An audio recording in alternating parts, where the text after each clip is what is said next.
Olympics. From its not-so-humble beginnings in ancient Greece, where naked men could prove his worth through chariot racing, or even pancration, a fight which only gouging and biting were forbidden, to today, an event which prides itself in being a competition of strength, wit and dedication. Faster, higher, stronger, as their motto decrees. An event that is the passion project of French historian Baron Pierre de Coubertin in 1876 to unite nations and unite people on an international scale. However, in a short few decades after the beginning of the Games, Pierre would watch a wild and weird Olympic Games unfold. Yes, the Olympics rolls around every 4 years. You watch it for about 5 minutes and then turn it off. You've got to love the Olympics. But that's what happens apart from the year 2000. I remember it was really big when I was in school. That was probably because it was in Australia. Yeah, that's right. But I remember I got to send a letter to an Olympian, and I got to send it to a bloke named Aaron, because I chose him, obviously the same name. He was a shot putter or something, and never got a letter back. So the Olympics can get stuck. Not really, but yeah. Bit of a personal grudge. Not really, yeah. Hello and welcome to His and Hers History. I am your host, Steph, and this is my co-host, Aaron. Hello, how are you? Before I begin, like always, if you are new to this podcast, each week, either myself or Aaron bring a historical topic to the podcast. The only catch is that the host presenting knows the facts, and the host listening knows nearly nothing about the topic. By doing this, we can have a lighthearted look at the past with genuine reactions, and you guys can laugh along with us as we dissect and, of course, as always, potentially ruin history. Oh, that is my favourite part of this. I like to ruin and shape history to suit myself. Because you know nothing. Probably, yeah. Well, that's the point. I know nothing about this. Having said that, what is your topic specifically about? Because you left me on a bit of a cliffhanger last week. It was sort of a mystery. You didn't tell me what you were going to cover. So let me paint you a picture then. It is 1904. 1904. And the Olympic Games are supposed to be held in an American city. However, there is a bit of a dispute about who will take the Olympic Games. So we have a few cities that are in line. Philadelphia is one of them. New York is another. And the front runner is Chicago. So there's three vying for the Olympics. Well, it so happens that one more was also in the running. Enters the fray. In the end, St. Louis ended up taking the prize. St. Louis? Yeah, because of one reason in particular. St. Louis was to hold the World Fair that year. Are you aware of what the World Fair is, Aaron?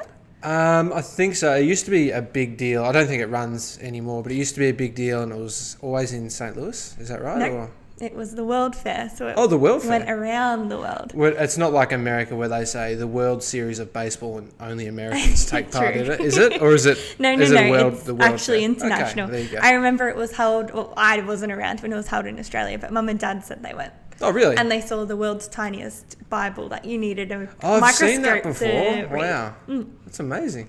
So they don't really have them anymore because we have exhibitions that are specific. And you probably can't do all the cool stuff that they used to do. Yeah.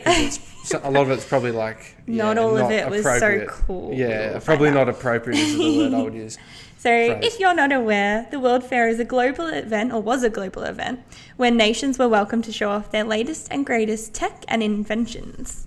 Some notable mentions from the World Fair of past is the Eiffel Tower, which was meant to be temporary.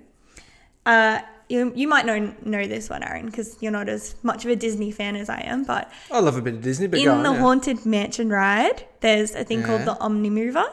No idea what that is. It's basically like a roller coaster sort of thing that's constantly moving. Oh, okay. So that was at the World Fair. So, also another one, jetpacks. Jetpacks? Yeah. In 1964, they were at the World Fair. Zippers were at the World Fair. Like a zip. Like a zipper, yes. Yep. It's funny when you were mentioning this, like all these world-renowned things that go to the fair. Straight away, my brain went Australia lawnmower or the clothesline, the spinning. What's it called? Oh, we should. I can't remember. It's so unpatriotic. It has like a really stupid name, like a spinning Sally or something like that. We'll find it out. not exactly a grand thing that you'd show off. But anyway. Okay, one that I was also amazed at is the fax machine, or a very, very early prototype of the fax machine was in the World Fair in 1851. Wow. Yeah, that was really cool to read about. I wonder who invented that. Now, it was not a small expo that lasted for a couple of weeks. The World Fair of 1904 lasted for 7 months. So I guess that would give people the opportunity to travel from around the world and actually get there. So it seems like an interesting decision for St. Louis to not only put their hands up for the World Fair, but the Olympics as well. Outgoing. Why not? Why not shoot for the stars? But they did have to fight for their right to have the Olympics. So I'm not familiar, but these days when they vie for the Olympics, they do it several years in advance, and they apply, and then I'm there's not a sure committee. how this went. I'm not sure if it just went, it's a country and you guys have to fight it out for which city. Yeah, St. Louis, we've got the World Fair, and they're like, oh my God, yep. Well, Olympics. actually, as I said, Chicago was in the running and almost had it. But St. Louis decided to force the hand of the International Olympic Committee. How did they do this, you might ask? Well, St. Louis had sneakily secured a deal with the Amateur Athletic Union to hold the 1904 Track and Field Championships as part of the World's Fair. So does that mean like all the athletes would be there anyway? So this would cause a major conflict. And it was a competitor. So in the end, St. Louis was named the city to host the 1904 Olympic Games. So they didn't really do anything unfair. They were just smart about it, I guess. They really sort of created their own event. Well, it worked, didn't it? They got the Olympics. Bravo. Now, there were some mixed reactions to this. I could imagine, probably from people from Philadelphia, New York and Chicago. Possibly, but also a Frenchman. The aforementioned Pierre de Coubertin, who... Great name, by the way. And great pronunciation, too. Who reluctantly changed his scope from Chicago and started to organise the 1904 Games in St. Louis. Coubertin actually did not attend the 1904 Games. I wonder why. I'm not sure. Maybe this statement might help us. He did say, I had a sort of presentiment that the Olympiad would match the mediocrity of the town. Oh, wow. Sass. That is a bomb to drop. Basically, it's not even saying, why are we having the Olympics in this town? It's an absolute hole. I feel like it's way worse to say mediocrity than it's just a crap town. Yeah, that's right. That's just mediocre. If anyone said that you were mediocre, that's almost it hurts more. Yeah, I agree. So maybe this was a telling omen. When we think about the Olympics, I always get a picture of the opening ceremony where we get the opportunity to see and hear about countries that are not well known to us.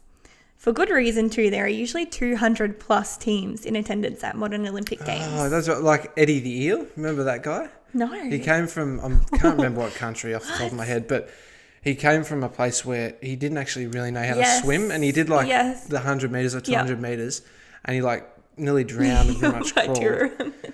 I should know what country that's from, but I think where he came from, there was rivers had crocodiles and stuff in there. It might have been from a country from Africa, but I love that story. So the 1904 Olympics were not so represented as our modern Olympics. In fact, only 12 countries even bothered to show up. Is it really? Oh, wow. Is that I was going to say, is that because they only had a few countries at that stage? Or was it just St. Louis is mediocre, so we're not going to go? So I do want to point out that the 1900 Olympic Games had 28 participating countries, and the 1908 had 22 participating countries. So why didn't people want to participate? Well, possibly there's some correlation between the poor turnout and the wild ride these games is about to go on. Or it could also be the Russo-Japanese War that was happening at the time. Oh, yeah. A war will tend to do that. They kind of knock most events on the head. Yeah. Nevertheless, the majority of competitors came from America. In fact, surprise. Out of the 630 total competitors, 523 of those were American. Sorry, how many competitors in total? 630. And 500 were... So doing quick World maths, Series baseball. That equates to only 107 international competitors. And there was 12 countries. So you spread those 107 across 12 countries. That's roughly 10 to 12 or whatever. per country, Yeah.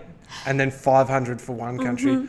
I wonder who won most of the medals at that Oh, you should games. see the We'll medal tally. I might put it up so we can see it. We'll put it on our Twitter. All right. So how long does modern Olympic Games go for, Aaron?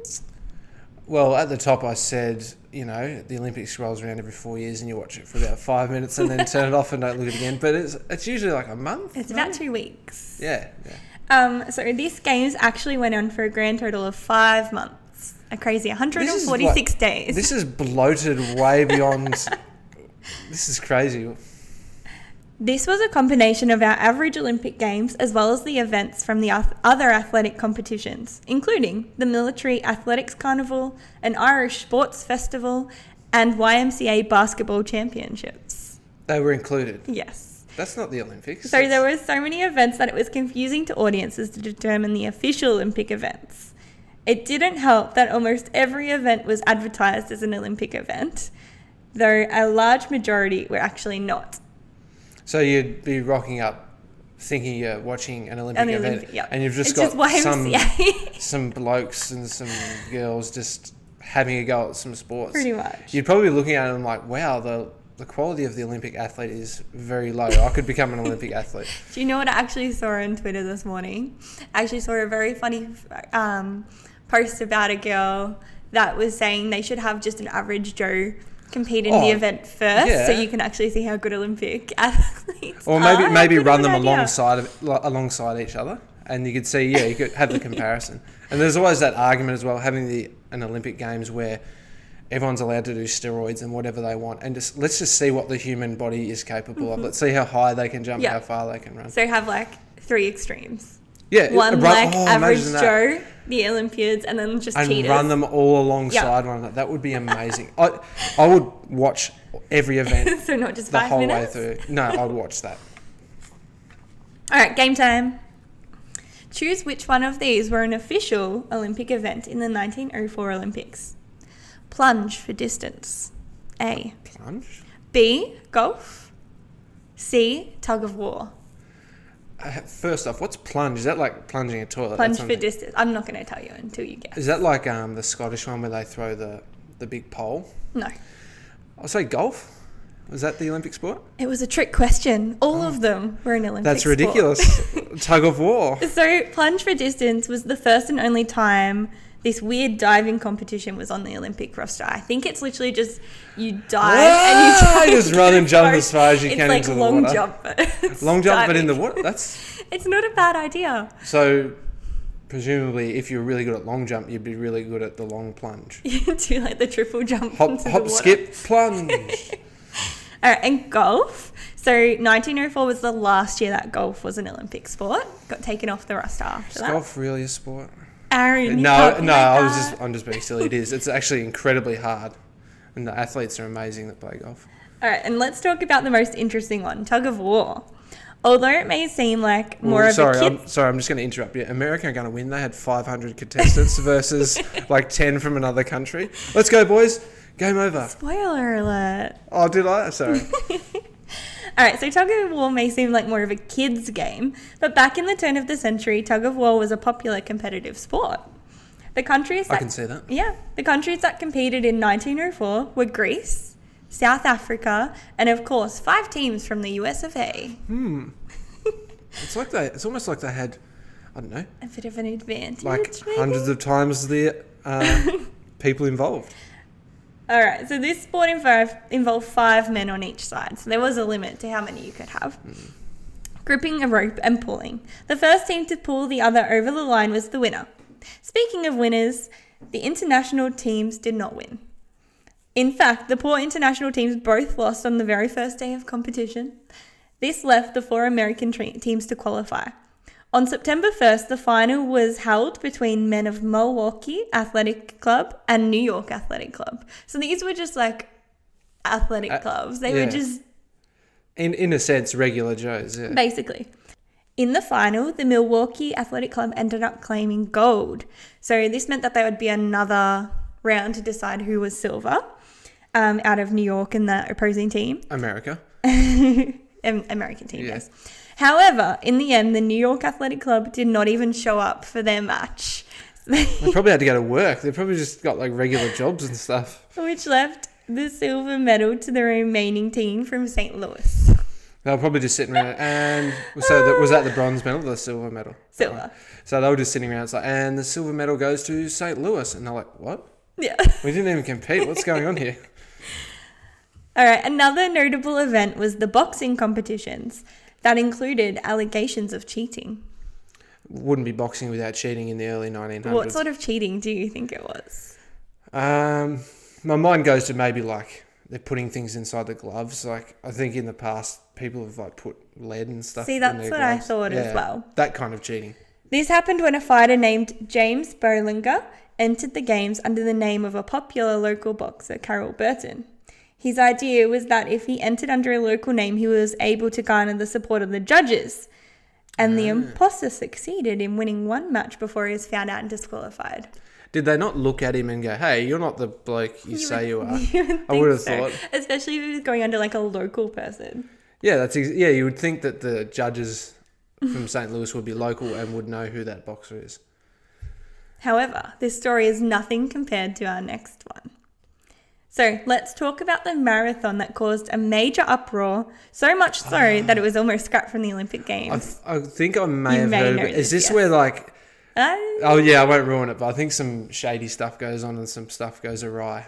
So to set the stage, let's talk about the entrance. We have had, of course, some notable marathon runners, most of whom had placed well in the Boston Marathon. There were also some runners who, although were well trained, were mostly middle distance runners and did not specialise in marathons. So I wonder how that would go. Well, technically I'm a middle distance runner. What is middle distance? That's like... A lot shorter than yeah, a marathon. not a marathon. Yeah. We also have a handful of international participants. One that we're going to make note of is Felix Carabajal. Sorry if I butchered that name, but he is actually from Cuba. He is famous in his home country for running the length of the island. He raised money in Cuba to be able to compete in the games, but quickly blew all his money on the very first day in New Orleans on a dice game. Oh, no. I was going to say, he sounds like a hero, like someone to be proud of, but he just gambles it away. I could imagine he would be a bit of a larrikin, I would think. Yeah, that's like what he's run the length of the country and stuff like that. He's a bit of a different cat. Yeah. So this meant that he had no clothes to compete in. He literally had his long pants. Going back to the origins, just running naked in the Olympics. So he relied on the ingenuity of a fellow competitor to cut his pants and make a pair of shorts. What a legend. I kind of like him. It's something about people that are a bit wayward and, have flaws but stick at it. Love them. I love characters like that. Another group of participants were 10 men from Greece who had never run a marathon in their lives. Hey boys, you want to come run a marathon? Oh, yeah, I'll give it a go. Why not? You might win a gold medal. Funded for the country. Yeah, right. Yeah, I'll give it a go. I wonder if these are the same guys that did the tug of war. Probably. They're probably sitting down having a feed after the tug of war. Yeah. Do you want to do a marathon? Yeah, righto. As well as only 2 men from South Africa who were part of the World Fair exhibition. We'll get to that in a bit later. Hang on. Yep. So we will get to that in a bit later. They've just been roped in. They're just like got their stand up ready to display whatever it is they're displaying. No, marathon? It's something else. Okay. Something darker. Then there was an American man by the name of Fred Laws. He was a bricklayer by day and trained for the marathon by night. He had only qualified for this race by placing in a 5-mile race. For reference, this marathon was 24.8 miles. It was the last Olympic Games to have this shorter distance. However, I think we can well, the modern is about 26 or 28. Miles? Yeah. Oh, that's still a long way, though. Yeah. I was just going to say, I think we can both agree that there is a massive difference between 5 miles and 24 miles. Absolutely, yeah. So the day the marathon arrived and the starting pistol was fired, it was 3:03 p.m.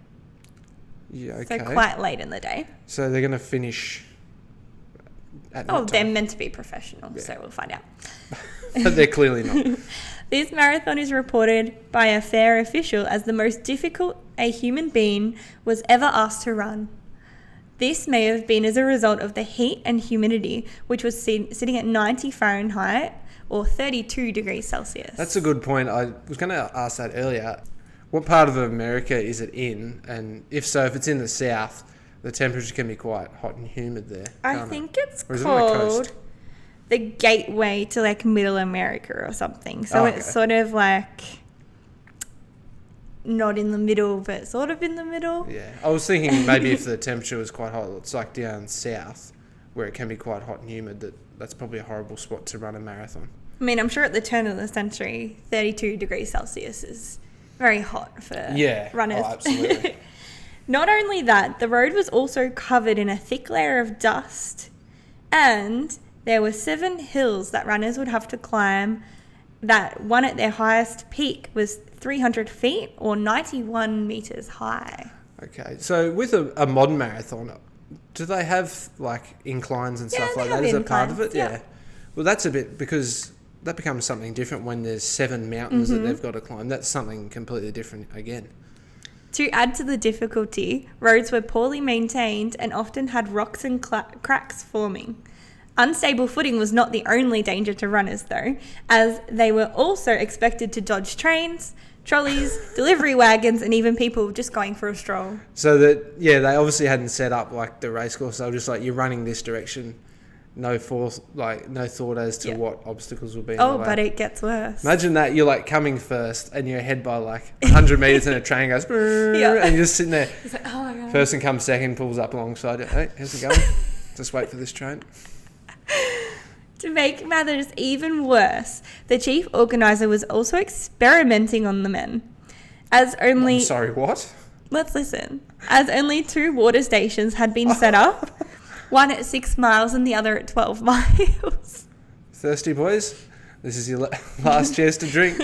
The purpose of this was to test the limits and effects of dehydration in an Olympic game. In Olympic Games, yeah. Human rights violation, maybe? Luckily, the runners had medical professionals and coaches right next to them for most of the way. In cars. I don't trust that at all, if this is the setup they're running with. But hang on. Didn't I just say the roads were covered in a thick layer of dust? I was thinking about that earlier. I bet you the cars and people running and trains and all that sort of stuff, people couldn't see where they were going, maybe? Even worse. So the dust continuously kicked up at the athletes and even caused one of them, a man by the name of John Lorden, to throw up and give up, as well as a near first Olympic Games fatality. So a near fatality. I was gonna say, like, did one of them get blinded or something? When William Garcia collapsed on the side of the road and started hemorrhaging. This was caused by his esophagus being coated in dust and ripped his stomach lining. Oh my God. How crazy. This is like a new event in itself. It's like a survival event. So now I have a few quick fire facts about some of the other competitors. It seemed our Cuban friend Felix had a love of fruit, as he playfully snatched one out of a spectator's car when he was denied one after asking. After this, Felix ran past an orchard and unknowingly ate rotten apples. This led to him getting food poisoning on his run. He got stomach cramps and tried to nap on the side of the road to fix it. This, of course, didn't work, and he eventually had to stop and just watch the race from the side, cheering everyone on. This bloke, he sounds like a legend. Yeah, that's what I mean. We should do an episode on this guy. Maybe we should. That's amazing. I just ate some apple. I can't go on. I'll have a nap. Let's go, guys. He's probably cheering on the Greek team. They're coming in the end. We also have Len Tan, one of South Africa's participants, who was chased a whole mile off course by an aggressive dog. Amazing. I do wonder about the racism aspect of that one, if the dog was my God. put on the poor guy or it just decided to chase him. Maybe. But that's making me think now, adding on to our Olympic Games, our weird hybrid game that we came up with before, of the average Joe, the athletes, and then the super steroided people. You could add in wild animals into events. God. And just see how... This is just becoming like a Roman... Yeah, it's harking back to the old days. Oh, no. I mean, the Olympics was Greek. Yeah, and make all the athletes naked as well. Why not? Everyone would watch that. You would watch that, 100%. Sorry, continue. One of the American favourites, Hicks, who was actually a marathon runner, begged for a drink of water but was denied. Instead, his team gave him a concoction of egg whites and strychnine. Strychnine, what's that? Isn't that a medical thing? It's a drug that was commonly used as a stimulant. Wow. This is the first recorded instance of performance-enhancing drugs being used in the Olympics. There you go.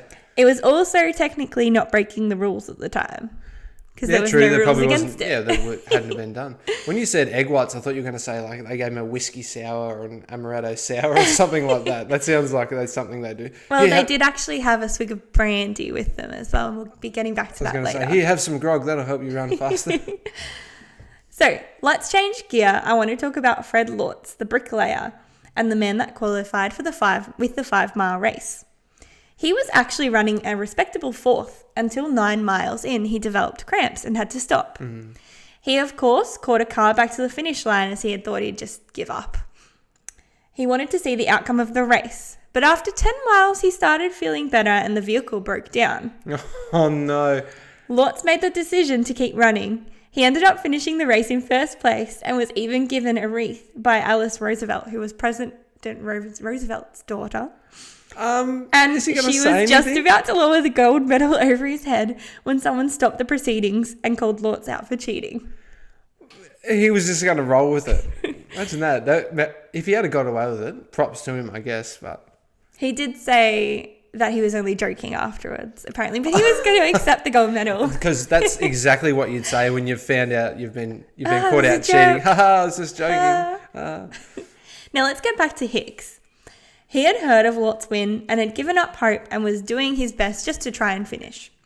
However, when they heard Lort's scandal, Hicks' team went into full win mode. At the 2 miles left, Hicks was given another concoction of egg whites and strychnine. Strychnine? Why can't I say it? Strychnine. Strychnine. It's an unfamiliar word. This time, he was also given a swig of brandy to wash it down. Yes, fire the belly up. This caused him to start hallucinating. Whoa. And What's in this strychnine? I was going to say, in the old days, they used to give him like, oh, here, have some cocaine or something like that. They use that to treat all kinds of stuff. Pretty much. Now, because he was hallucinating, he actually believed the finish line was 20 miles away, even though it was actually 2 miles. He shuffled into the stadium and was carried by his team over the finish line. There's actually photos of them on either side, and he's basically... This is the most amazing Olympic Games ever. Again, I would watch this one. Yep. Oh, I suppose you wouldn't know this is going to happen. You'd hear after the fact. So he was declared the winner. After the race, Lortz was smacked with a lifetime ban. Fair enough. Which was lifted only the next year because he claimed a moment of insanity. Okay. And it was lifted, not mentally equipped. Yeah. And it was lifted just before the Boston Marathon, in which he beat Hicks that year. There you go. So they actually could run a bit. He actually could run. Yeah. It's just he cheated, so. Yeah, there you go. All right, so we're going to move away from the marathon now and go into something a bit more unsavoury what a roller coaster. Cheating scandals and performance-enhancing drugs. Of course, that includes racism. Oh, wouldn't. Yeah, well, that's par for the course, isn't it, back then, unfortunately? Alongside the Olympics and the fair was an event called the Anthropology Display. What is this? Is this like studies of like different races of humans, like their skulls and stuff like this? Oh, worse. Oh God, how can it be worse? This is where our South African competitors came from. The Anthropology Display was part of a 2-day contest that involved so-called uncivilized tribes. That was in quotes. This is 1904. That's not that long ago. Wow. So the people participating in these games were recruited from the fair's human zoo. That's disgusting. Yeah. So are these volunteers, these people? Or did they... I think they got paid, but it probably wasn't much. And it was... They'll probably like, do you want to run a marathon? They were basically in displays and showing off their culture in a whitewashed way. Yeah, so they were probably... hey, look at these inferior sort of beings. That is disgusting, but not that surprising. There were all types of so-called uncivilized tribes that competed in their own form of games. So they held like a separate little games. Mm-hmm. That's twisted. Now, remember our founder of the modern Olympics, Pierre? I wonder what he had to say about it. Well, yeah. he did have some negative things to say about Good. the I would have games. thought, yeah. However, not in the way we might imagine. Oh, no. Now, as I read this, please remember that I do not condone what is said. In fact, I find it really disgusting. Yeah. And it is a quote of a racist viewpoint, and that's not a great reflection on him, especially looking at our standpoint. And considering, like, the Olympic Games, what it is now, it's an inclusive, all nations, all people competing as one. And this is a bloke who, like, founded it, and the origins are based in it. Go on, I'm ready. Okay, I'm ready. so he said, as for that outrageous charade, it will of course lose its appeal when black men, red men and yellow men learn to run, jump and throw and leave the white men behind them. What? So he was basically, I don't know what he was saying with that quote. It sounds to me like he's saying... It was more like he was let's not- angry that they were doing well. To me, it sounds like, yeah, he's like, don't give them the opportunity because they might actually thrive and become better than Pretty the white man. much, yeah. That's one of the most racist things I've ever heard. So rather than being worried about the actual problems of treating humans like animals and putting them in a zoo, he was actually worried about other cultures being better at sports than the white man. But in a way, that sort of, he acknowledges that other races of people can be as good, if not better, than white people. Not all people shared his view, though. Yeah. Unfortunately, the competitors were given very little to no instruction on how to play the games and were basically left to their own devices. This in turn meant that they played poorly due to inexperience and poor training. I was going to say, I wish they had just went off no training, just won the event and made everyone But they weren't even so given angry. the instructions. They weren't given the tools to win.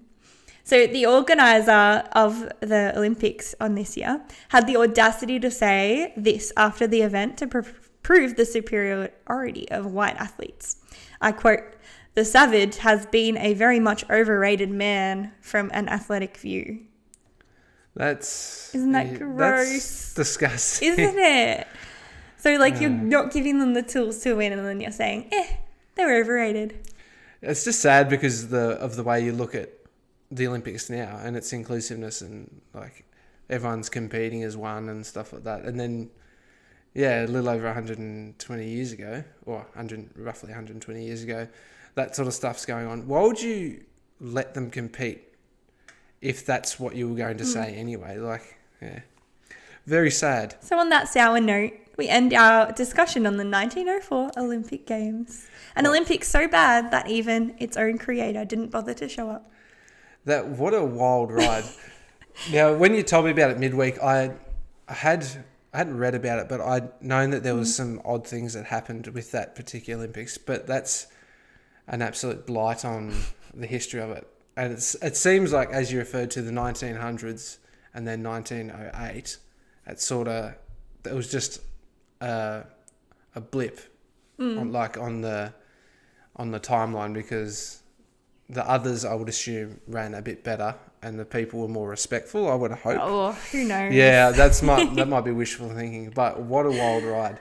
I love the fact that people were just roped in because do you want to do a marathon or do you want to do this? Yeah. Sure. Wow.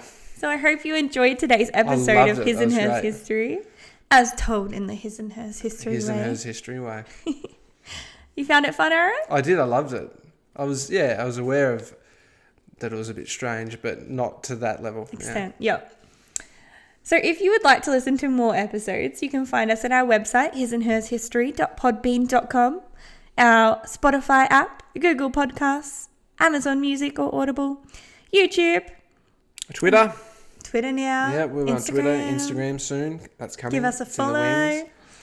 So feel free to like, comment and follow our podcast on whatever platform suits you, and leave any feedback or ideas that you have for us, because we would love to know what people like and how we can improve. Don't forget to share our podcast so we can build a community that we all enjoy. Do you have a clue for next week's episode, Aaron? Next week's episode, so we're going to be covering when animals are put on trial. When animals... Yeah, that's right. So Like actually... I'm talking about animals being put on trial in Like a court of court of law? law designed for a human being. Okay. That's right. And it's not just a few incidents. There's a lot. So look forward to that. It's I going to be do strange. look forward to that. I can't imagine you'll find enough information on that. There's heaps. Trust me, there's heaps. All right. I think that's it for this week. That's it. See you next week. Bye. Catch ya.